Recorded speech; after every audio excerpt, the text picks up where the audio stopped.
Hey everyone, welcome to Polly's Psychology. I hope you all are doing good. This is the second part of the fifth chapter. So if you haven't watched the previous part, first go and watch that video and then you come to this video. Okay, so let's begin. आज का हमारा पहला topic है cognitive therapy. Cognitive therapy में psychological distress का cause माना जाता है इरैशनल थॉट्स और इरैशनल बिलीव्स को.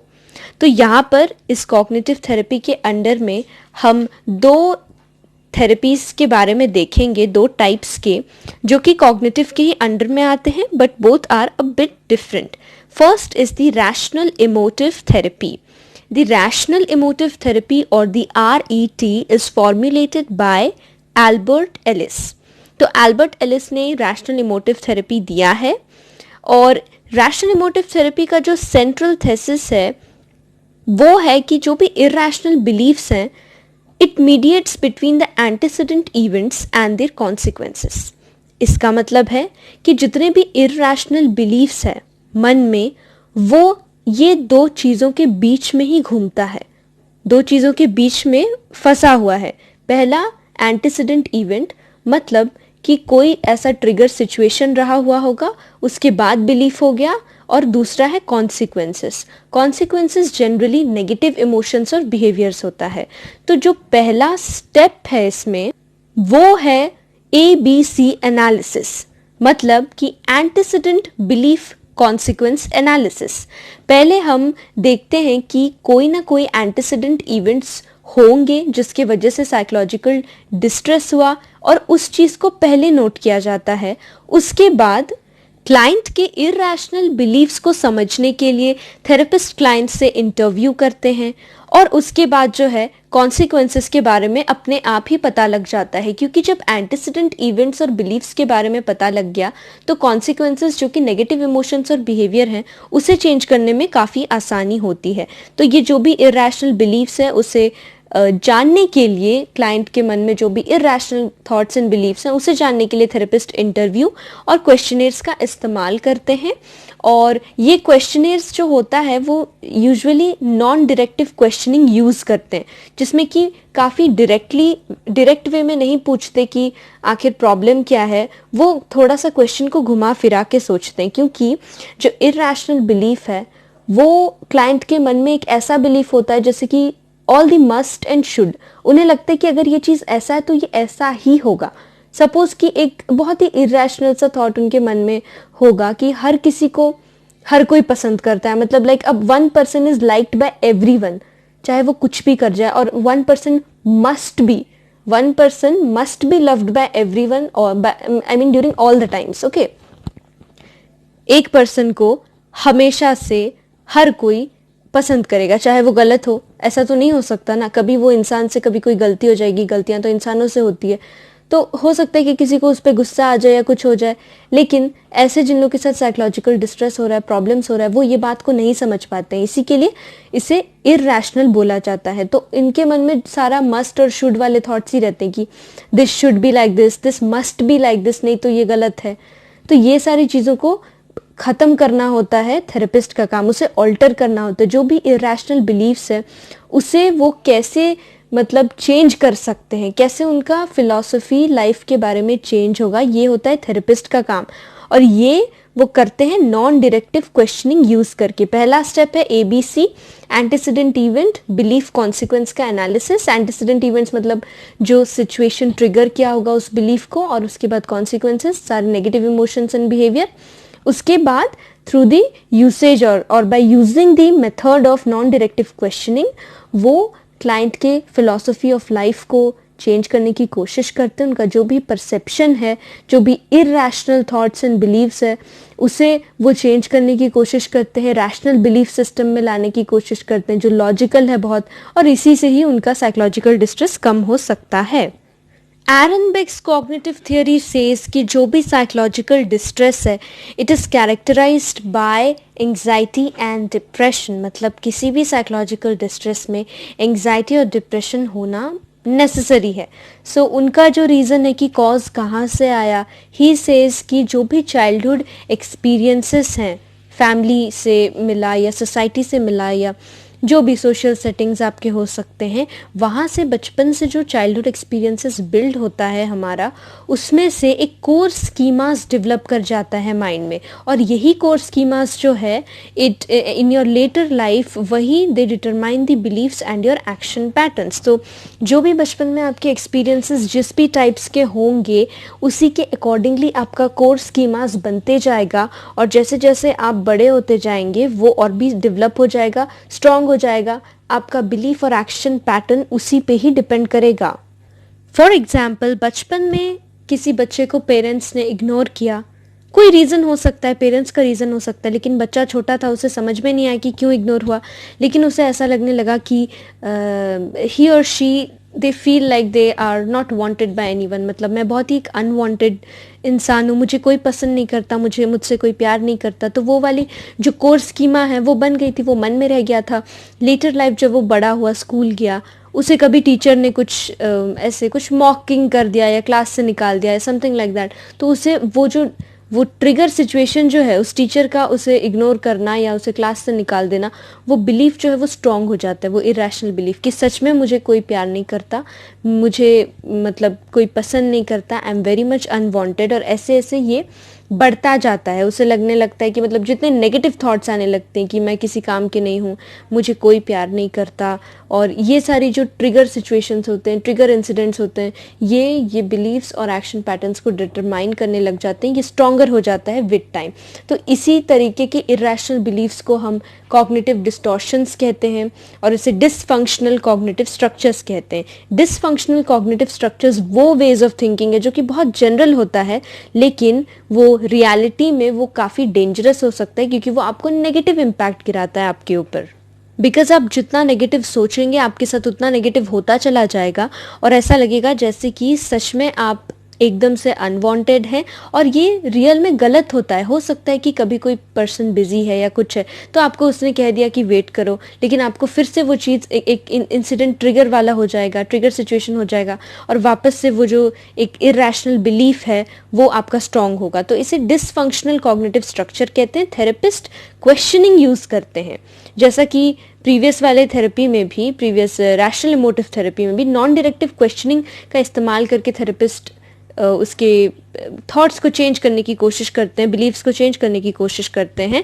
एरन बेक्स कॉग्निटिव थियोरी में भी थेरेपिस्ट क्वेश्चनिंग का इस्तेमाल करते हैं ताकि वो कॉग्निटिव रीस्ट्रक्चरिंग को अचीव कर सकें। क्वेश्चनिंग में वो ऐसे सवाल पूछते हैं कि क्या ज़रूरी है कि हर कोई तुमसे हमेशा से प्यार करे, या फिर why should everyone love you, what is the reason. तुम खुद को क्या, मतलब तुम क्या रीज़न दोगे इसमें कि क्यों हमेशा से हर किसी को तुम्हें पसंद करना चाहिए। तो जब ये सारे क्वेश्चंस माइंड में आने लगते हैं तो क्लाइंट को एक क्लियर पिक्चर दिखता है। उसे लगता है कि अरे मैं तो इसमें गलत हूँ। ऐसा तो हो सकता है कि गलतियाँ तो हर किसी से हो सकती हैं, हो सकता है कि मेरे से भी कोई गलती हो, मुझे भी कोई डांट दे कभी।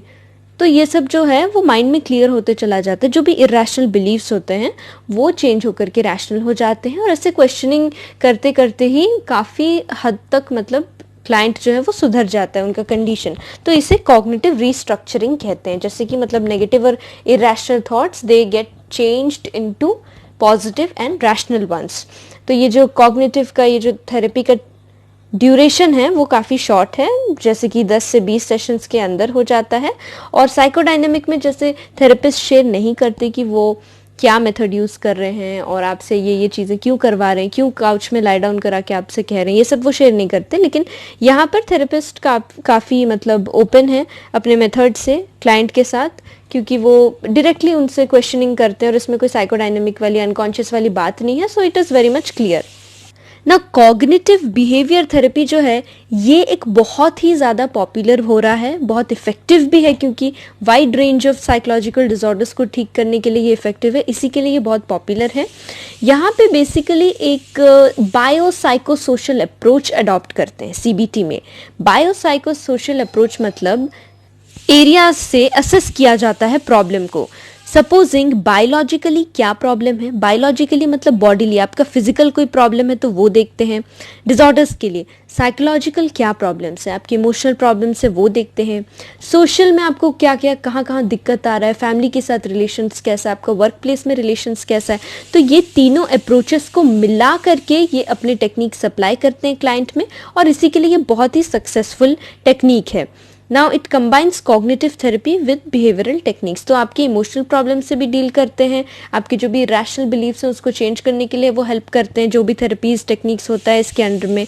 और दूसरा है कि बिहेवियर चेंज के लिए भी दे हैव गॉट टेक्निक्स। तो बायोलॉजिकली जब हम देखते हैं तो biologically they make you relaxation procedures होता है, उनका कुछ मेथड्स होता है जिससे कि आपका बॉडी रिलैक्स होगा कैसे, वो देखते हैं। Psychological में they use the behavior and cognitive therapy techniques, and in your social approach they just try to manipulate, environmental manipulations करते हैं ताकि आपका social settings change हो सके और आप जो भी psychological distress से जूझ रहे हैं आप उससे निकल करके बाहर आ सकें। Moving on to the humanistic existential therapy. Humanistic existential therapy में बताता है कि ह्यूमन बींग्स के अंदर में कोई डिज़ायर होता है किसी चीज़ के लिए, तो वो है पर्सनल ग्रोथ। तो ह्यूमन बींग्स हमेशा से पर्सनल ग्रोथ और सेल्फ एक्चुअलाइजेशन के वजह से ही मोटिवेटेड रहते हैं, और उनके अंदर एक नेचुरल नीड रहता है टू ग्रो इमोशनली। मतलब वो अपना पर्सनल ग्रोथ भी चाहते हैं। पर्सनल ग्रोथ कई टर्म्स में हो सकता है, सक्सेस में हो सकता है, और साथ ही साथ वो अपना इमोशनल हेल्थ को भी अच्छा रखना चाहते हैं, और सेल्फ एक्चुअलाइजेशन की भी चाहत होती है। तो self actualization it requires free emotional expression. Self actualization वो है जिसमें कि एक पर्सन अपने फुलेस्ट पोटेंशियल को रीच करता है, मतलब किसी भी एरिया में वो नंबर 1 होके उसके अपने इंटरेस्ट वाले एरिया में नंबर 1 जब वो हो जाता है, that is known as self actualization. तो इसके लिए उनका इमोशनल एक्सप्रेशन होना बहुत नेसेसरी है।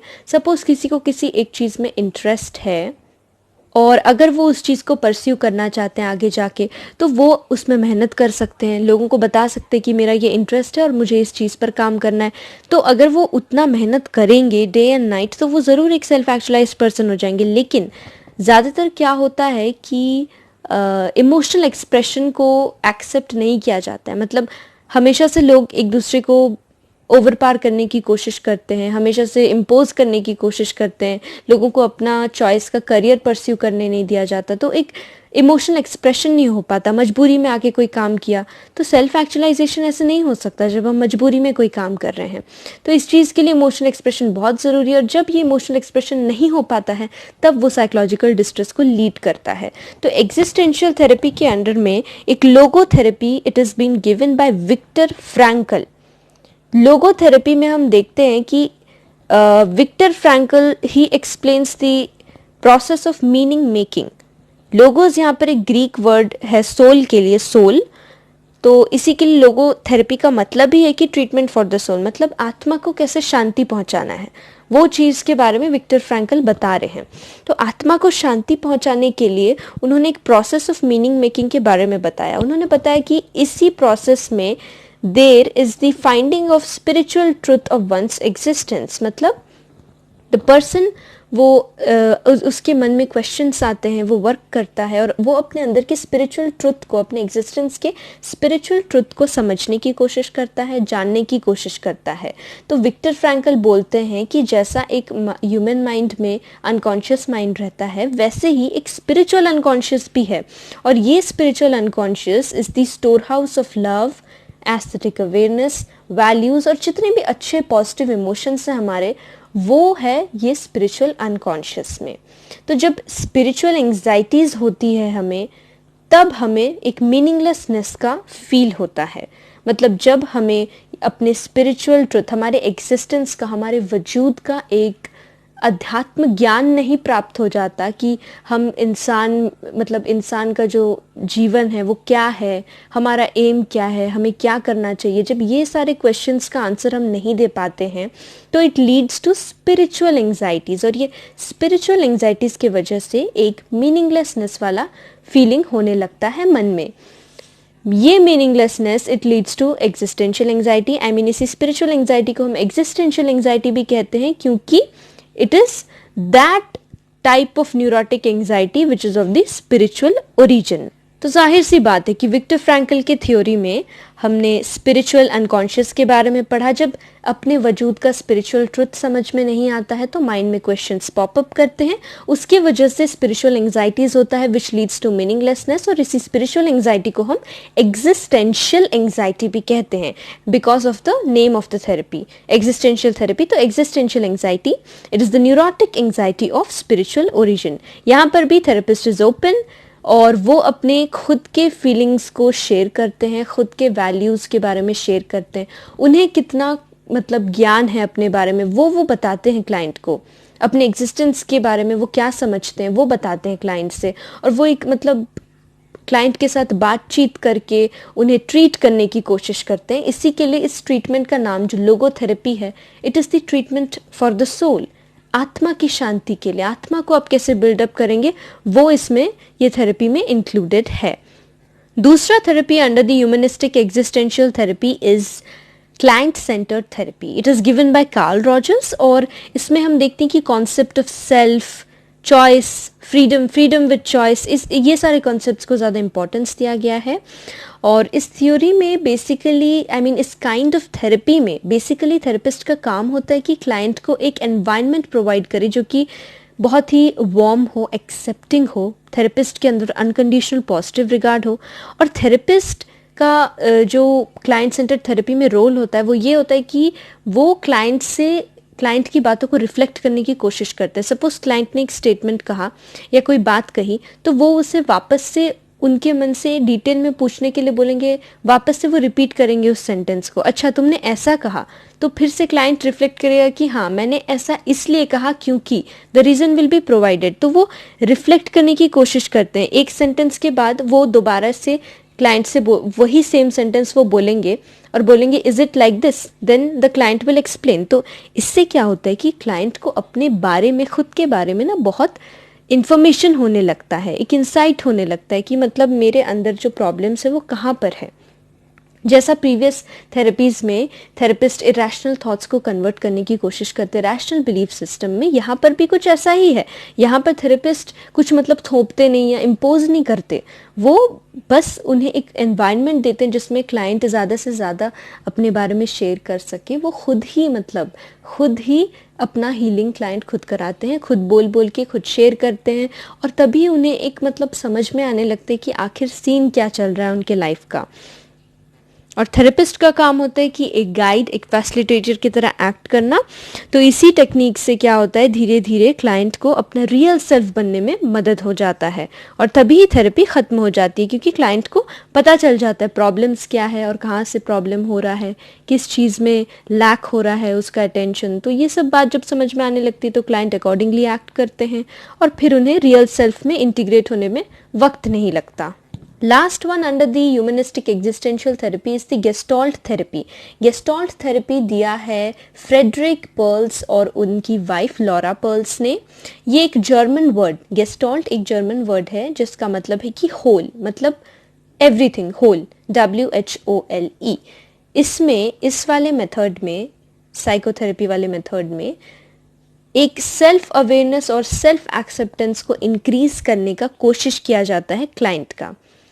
वो टेक्निक्स अप्लाई किए जाते हैं जिससे कि क्लाइंट का सेल्फ अवेयरनेस बढ़े, सेल्फ एक्सेप्टेंस बढ़े, और क्लाइंट को सिखाया जाता है कि ऐसा सेल्फ अवेयरनेस और सेल्फ एक्सेप्टेंस को ही बढ़ाने के लिए क्लाइंट को सिखाया जाता है उनके बॉडीली प्रोसेसेस, उनके इमोशंस को रिकॉग्नाइज करना, जो कि अवेयरनेस से ब्लॉक आउट हो जा रहा है। मतलब जो हम ऐसे बिजी लाइफ में जो चीज़ नहीं समझ पाते, नहीं सोच पाते हैं जिन चीज़ों के बारे में, तो वो चीज़ क्या हो रहा है कि ब्लॉक आउट हो जा रहा है due to our busy schedule, या we often don't want to think about those things क्योंकि वो पेनफुल होता है, वो सब चीज़ें, नेगेटिव बातें नहीं सोचना चाहते। तो जो भी प्रॉब्लम होता है, सेल्फ अवेयरनेस, सेल्फ एक्सेप्टेंस बढ़ाने के लिए क्लाइंट का थेरेपिस्ट को ये करना पड़ता है कि वो उनके बॉडीली प्रोसेसेस को और इमोशंस को अवेयरनेस में लाते हैं। Therapist encourages the client to act out all the fantasies, feelings and conflicts. उनके मन में जो भी बात है क्लाइंट के मन में, थेरेपिस्ट कहते हैं कि आपको अगर ऐसा चीज़ कुछ चाहिए या आपकी फैंटेसी क्या है, मतलब आप किस चीज़ के बारे में ज़्यादातर सोचते हैं, आपको क्या चाहिए, वो भले ही मतलब यूटोपिया टाइप्स वर्ल्ड की बातें हों, लेकिन थेरेपिस्ट बोलते हैं कि आप एक्ट करके बताओ, you just share, open up. तो ऐसा करने से क्या होता है कि सेल्फ अवेयरनेस होता है, सेल्फ एक्सेप्टेंस बढ़ने लगता है, अवेयर होने लगते हैं इंडिविजुअल्स अपने बारे में कि अच्छा हमें शायद इस चीज़ की ज़रूरत थी बोल के हम ऐसा रिएक्शन दे रहे थे जो कि नेगेटिव हो जा रहा था, जो कि कन्फ्लिक्ट हो जा रहा था। इससे जो है अगेन इंसाइट फॉर्म होता है और फिर डिस्ट्रेस लेवल कम हो जाता है, क्वालिटी ऑफ लाइफ बढ़ जाती है। इस मेथड को ग्रुप सेटिंग्स में भी यूज़ किया जा सकता है।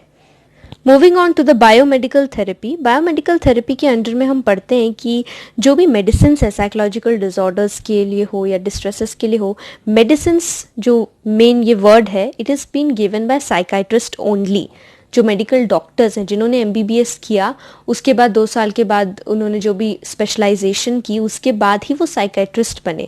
दे आर डिफरेंट फ्रॉम साइकोलॉजिस्ट क्योंकि वो एमबीबीएस डिग्री करते हैं, उनके पास डॉक्टरल डिग्री है। इसी के लिए जो मेडिसिन है it is only given by the psychiatrist.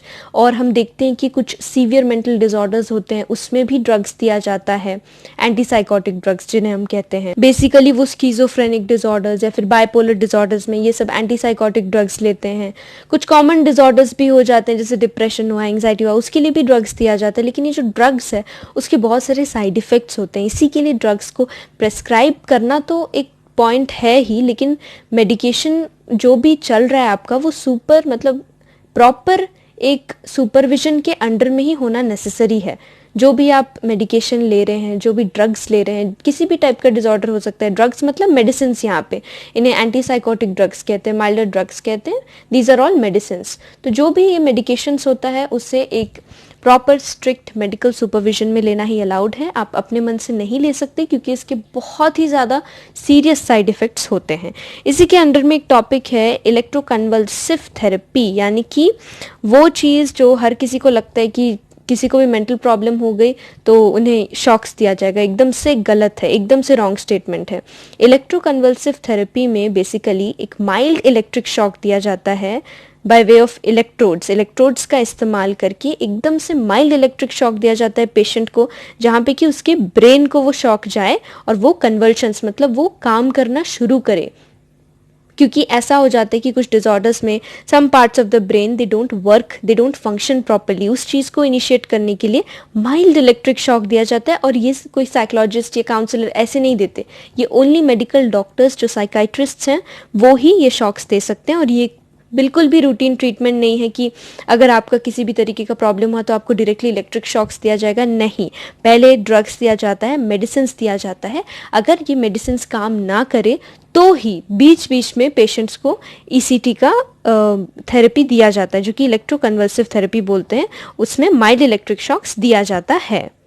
अच्छा, तो कुछ फैक्टर्स जो इन्हीं साइकोथेरेपीज में हीलिंग को प्रमोट करते हैं या हीलिंग को कंट्रीब्यूट करते हैं, वो है कि पहला, जो भी थेरेपिस्ट आपके ऊपर टेक्निक्स लगा रहे हैं वो कौन सा टेक्निक्स चूज़ किए हैं, उसका इम्प्लीमेंटेशन कैसे करा रहे हैं, वो सबसे ज़्यादा मतलब इम्पैक्ट गिराता है हीलिंग में। क्योंकि हीलिंग वही प्रोसीजर है, मतलब वही प्रोसेस है जिसके लिए क्लाइंट थेरेपिस्ट के पास जाते हैं, क्योंकि उन्हें हीलिंग चाहिए, उनके इमोशनल प्रॉब्लम, उनके साइकोलॉजिकल डिस्ट्रेस से उन्हें निकल करके आना है, they want to heal themselves, उन्हें हीलिंग चाहिए। हीलिंग के लिए ये बहुत ही नेसेसरी है कि थेरेपिस्ट सही टेक्निक्स चूज़ करके उसे अच्छी तरह से इम्प्लीमेंट कराएं। थेरेपिस्ट और क्लाइंट के बीच एक थेराप्यूटिक अलायंस हो, एक अच्छा रिलेशनशिप हो, तभी ही क्लाइंट ओपन अप करते हैं। और फिर थेरेपिस्ट के पार्ट में भी उन्हें भी वैसा एम्पैथी शो करना होता है कि वो अपने बारे में ओपन अप करें, वैसा एनवायरनमेंट देना पड़ता है, थेराप्यूटिक रिलेशनशिप एस्टैब्लिश करनी पड़ती है। तीसरा है कैथारसिस। कैथारसिस वो एक ऐसा प्रोसेस है जैसे कि जब क्लाइंट अपने बारे में बात करते हैं थेरेपिस्ट के साथ, तो they experience something like a sort of emotional unburdening. तो कैथारसिस वो चीज़ है जब आप अपने आप के अंदर के मन के बात को थेरेपिस्ट के आगे बोलते हो और उससे आपको एक रिलीफ मिलता है। उससे कहते हैं इमोशनल अनबर्डनिंग। जो भी प्रॉब्लम्स आपको, मतलब जो भी लाइफ के प्रॉब्लम्स है, कोई भी बात है छोटा मोटा आपको प्रॉब्लम दे रहा है, डिस्ट्रेस दे रहा है, उसके बारे में डिस्कस करके, बात करके आपको थेरेपिस्ट के साथ जब अच्छा लगने लगता है, that is known as catharsis, which is in the normal terms we call it as emotional unburdening, the process of emotional unburdening। तो ये भी हीलिंग के लिए, मतलब थेरेपी अच्छी तरह से हो या ना हो, ऐसे इसी मतलब इनिशियल स्टेजेस में ही हीलिंग होने लगता है, क्योंकि कैथारसिस शुरू हो जाती है। चौथा है कि कुछ पेशेंट के ऊपर भी कुछ डिपेंड करता है कि पेशेंट कितने हद तक चेंज होना चाहते हैं। दूसरा है थेरेपिस्ट के ऊपर भी डिपेंड करता है कि थेरेपिस्ट का भी एक पॉजिटिव नेचर होना चाहिए, आउटलुक होना चाहिए, उनका खुद का कोई मेंटल हेल्थ प्रॉब्लम्स ना हो, तभी तो वो दूसरों को हेल्प कर पाएंगे। ये सब है थेरेपिस्ट की ओर। कुछ एथिक्स है साइकोथेरेपी में, जैसे कि आप विलिंग इंडिविजुअल्स की बात करते हैं, वॉलंटरी रिलेशनशिप है ये साइकोथेरेपी का। तो इसमें जो भी